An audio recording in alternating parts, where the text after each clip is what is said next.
जैव विविधता से मूल आशय हमारे धरातल पर मौजूद सारी जैविक संपदाएं, सारा जैव संसाधन, जल में पाए जाने वाले जो वृक्ष प्रजातियाँ हैं, वनस्पतिक प्रजातियाँ हैं, जो जड़ी बूटियाँ हैं, पशु पक्षी हैं, सरीसृप हैं, इस प्रकार की सारी चीज़ें जैव विविधता में आती हैं।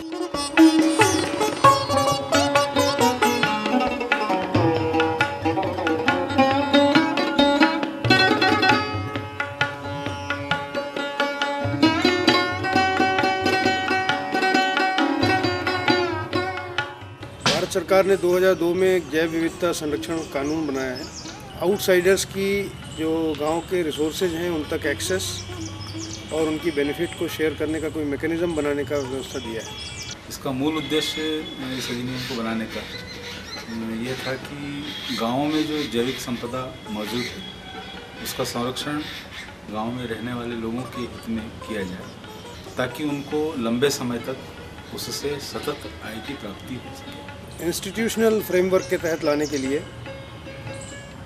प्रत्येक गांव में और प्रत्येक लोकल गवर्नेंस की जो बॉडीज़ हैं उनके लेवल पर बायोडायवर्सिटी मैनेजमेंट कमेटीज़, जिन्हें BMC कहते हैं हम ये ब्रीफ में, उनका गठन करने का व्यवस्था है। और बायोडायवर्सिटी मैनेजमेंट कमेटीज़ जो हैं ये, इनके लिए एक अपने क्षेत्र का PBR बनाने की प्रोसेस, पीपल्स बायोडायवर्सिटी रजिस्टर, यानी लोगों की अपनी जैव विविधता का दस्तावेज। प्रादेशिक स्तर पर मध्य प्रदेश में वर्ष 2004 में जैव विविधता अधिनियम बनाया गया, जिसके अंतर्गत स्थानीय निकाय या ग्राम पंचायत स्तर पर एक समिति बनेगी। वे ऐसे 7 लोगों का नामांकन करेंगे, जैसे कृषि विशेषज्ञ, मत्स्य विशेषज्ञ हो, एक मवेशी विशेषज्ञ, लघु व्यवसाय से संबंधित। कुल मिलाकर हम कहेंगे 7 ऐसे लोग जो अपने आसपास की चीज़ों के बारे में जानते हो और उनका उपयोग करते हैं। 1/3 महिलाएं रहेगी और अनुसूचित जाति और जनजाति के अनुपात में सदस्यों का चुनाव होगा। ये दस्तावेज या पंजी जो है, इसमें उस गांव के सारे रिसोर्सेज, जो बायोलॉजिकल रिसोर्सेज हैं, जिनसे कोई बेनिफिट एक्रू होता है या जिनसे जो गांव में उपलब्ध हैं, आज बेनिफिट नहीं होता है लेकिन कल हो सकता है कोई चीज़ खोजी जा सके उससे, तो इन रिसोर्सेज और उनसे जुड़े हुए जो ट्रेडिशनल नॉलेज है, इन दोनों को कैप्चर करने के लिए इनको एक पंजी के रूप में रख के सहेजने के लिए व्यवस्था की गई है, जो PBR कहलाती है। ये बायोडायवर्सिटी एक्ट जो है उसके अंतर्गत बायोडायवर्सिटी रूल्स बने हैं और उन रूल्स के तहत मध्य प्रदेश गवर्नमेंट ने भी अपने बायोडायवर्सिटी रूल्स बनाए हैं। इन रूल्स के तहत जो प्रक्रिया दी है उसमें ये रजिस्टर बने हैं, तो इनमें जो चीज़ें लिखित हैं वो कानूनी दस्तावेज की श्रेणी में आते हैं। तो कल को कोई ऐसा गाँव का संसाधन, बायोलॉजिकल रिसोर्सेज, जिससे कि कोई बाहर कोई कमर्शियल एक्टिविटी करता है, कोई आमदनी पैदा करता है, बिजनेस एम्पायर उसको यूज़ करता है, तो उसके बेनिफिट अगर कोई उसको मिलते हैं, उस बेनिफिट में गांव को हिस्सा दे और गांव की कंसेंट उसमें ली जाए, ये व्यवस्था देने के लिए ये PBR बनाया गया।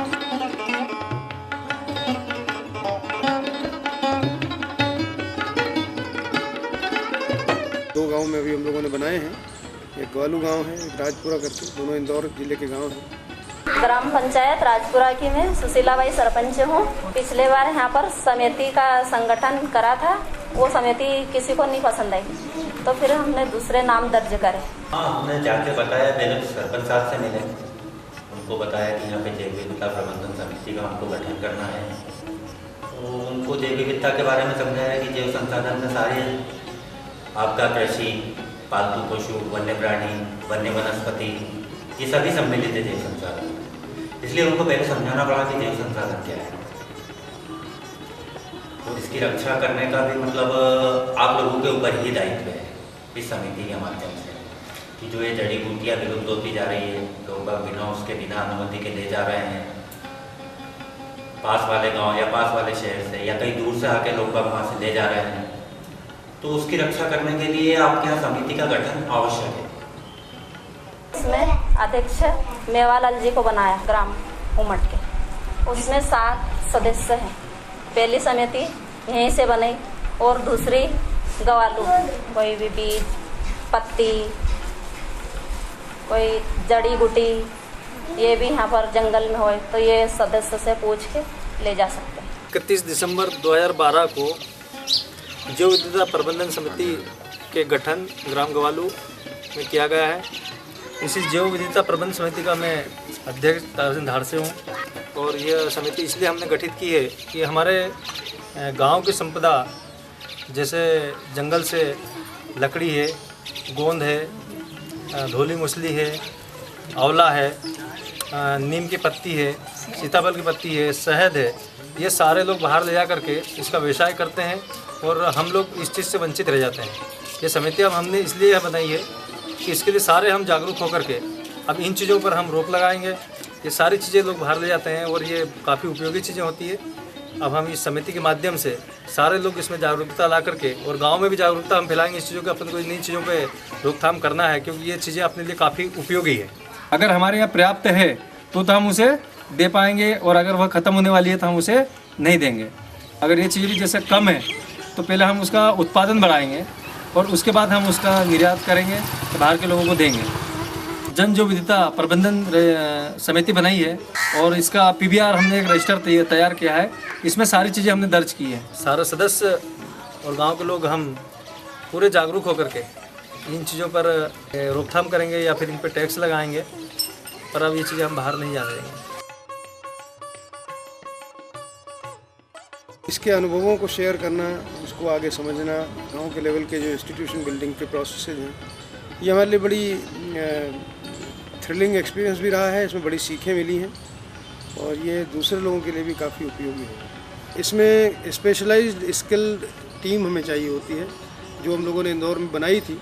इसमें 2 कर्मचारी हमारे ख़ास तौर पर बड़ा अच्छा भूमिका निभाया और टीम लीडर जो थे हमारे एक रेंज ऑफिसर जिनको बनाया गया था, नाइक साहब थे, उन्होंने भी बहुत अच्छा काम किया। तो ये एक प्रकार से डेडिकेटेड टीम थी जिसने इस प्रकार का रिजल्ट दिया और एक गांव में तो PMC बनाने के लिए इन्हें 11 बार विजिट करनी पड़ी। That shows the difficulties involve in process of empowerment. और परेशानियों को आती, कई बार हम गांव में गए, राजपुरा में जैसे गए थे तो लोग इकट्ठे नहीं होते थे, उनको बुलाने गए घर 8-10 की संख्या में इकट्ठे होते थे, उनको समझाते थे, फिर धीरे धीरे संख्या बढ़ी, पहले समझता नहीं था वो, फिर उनको जैव विविधता का मतलब समझाया, इसके कार्यकलापों के बारे में समझाया, तब उनको धीरे धीरे समझ में आया। गांव के लोगों को भी ऐसा लगा कि यहाँ पर ये जैव विविधता के बारे में ये लोग जो बताने आए हैं, इससे हो सकता है कि गांव में कोई नए काम खुलेंगे या सड़कें बनेंगी, पुलियाँ बनेंगी, या इस प्रकार से ये कोई सरकारी एजेंसी काम करने के लिए यहाँ पर आई है। फिर जैसे सभा लेते थे तो कई महानुभाव पी के आ जाते थे, उसमें उत्पाद होता था। इस तरह से परेशानियाँ भी आई हैं और अच्छा भी लगा काम करने में, क्योंकि राजपुरा को पहला गांव चयन करा था हमने और वहाँ पे समिति गठन के लिए हमको 2-1 बार प्रक्रिया भी मतलब टालना पड़ी, स्थगित करना पड़ी। वहाँ पे विरोध, सरपंच का विरोध बहुत ज़्यादा हो गया था। फिर मैंने अभी बताया आपको कि पीके भी आ जाते थे लोग, वहाँ 3-4 गुटों में बैठा था गाँव, तो इस वजह से बहुत परेशानियों का सामना करना पड़ा। जहाँ तक ग्वालू ग्राम पंचायत की बात है, हमको यहाँ पर ज़्यादा दिक्कत सामने नहीं, क्योंकि गाँव जागरूक था, सब सुनने वाले समझने वाले लोग थे, इसलिए ग्वालू ग्राम पंचायत में ज़्यादा दिक्कतों का सामना हमको करना नहीं पड़ा। 5 या 7 बैठकों में हमारी समिति का गठन हो गया। 2002 में ये अधिनियम भारतीय संसद ने पारित किया, 2004 में मध्य प्रदेश सरकार ने नियम बनाया। तो इन नियम और अधिनियम के आलोक में यानी जैव विविधता प्रबंधन समिति का निर्माण करना आवश्यक ही है। हर ग्राम पंचायत, सबसे छोटी इकाई ग्राम पंचायत को ही रखना है, जिला स्तर पे, संभाग स्तर पे, नगरीय निकाय स्तर पे, ग्राम पंचायत स्तर पे, तो सबसे छोटी इकाई ग्राम पंचायत स्तरीय है। समिति बन रही थी, उसमें लोगों का आपस में विरोध था कि इनको क्यों ले रहे हो, इनको अध्यक्ष क्यों बना रहे हो, सरपंच साहब की चलेगी क्या, खाली सरपंच साहब ही करेंगे क्या या नेतागिरी, बाकी दूसरे नहीं है क्या, मतलब ऐसे वहाँ 3-4 गुट थे। उस वजह से वहाँ पे थोड़ा परेशानियों का सामना करना पड़ा। समिति तो बन चुकी है और वहाँ का PBR भी तैयार हो गया है राजपुरा का। हाँ, गवालों में हमको बहुत कम परेशानियों का सामना करना पड़ा। वहाँ के ग्रामीण समझदार थे और मतलब 4 या 5 बैठकों में हमने कर दी थी वो समिति फाइनल। और जन जैव विविधता रजिस्टर बनाने में भी प्रबंधन समिति के अलावा ग्रामीणों ने भी अच्छा सहयोग दिया गवालों में।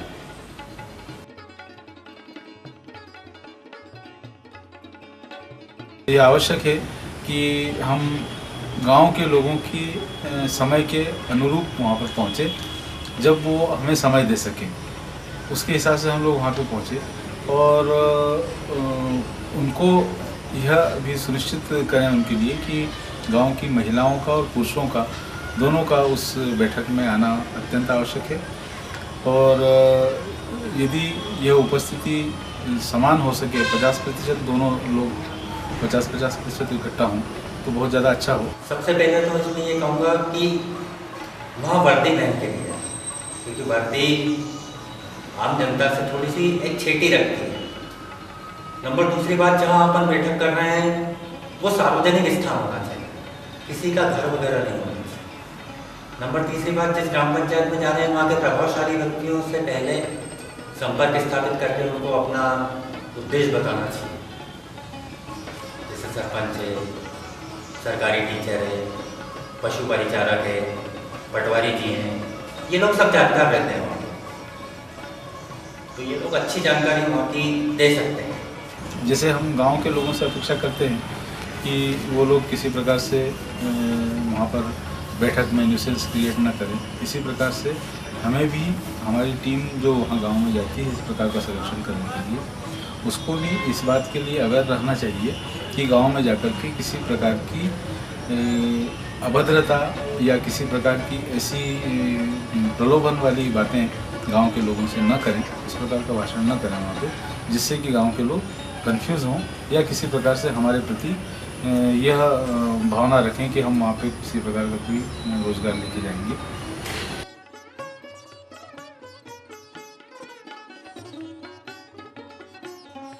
तो पीवीआर बड़ा इम्पोर्टेंट है और ये लोकल बन रहा है, लोकल स्तर पे चीज़ होने वाली है। यहाँ के लोकल लोगों द्वारा बनाया गया है, लोकल रिसोर्सेज के लिए बनाया गया है, लोकल प्रोसेसेज के तहत बनाया गया है, लेकिन इसके इंटरनेशनल इम्प्लीकेशंस और इस प्रोसेस के अंतर्गत ये पीवीआर बनाने की प्रक्रिया जो है ये पहला चरण है।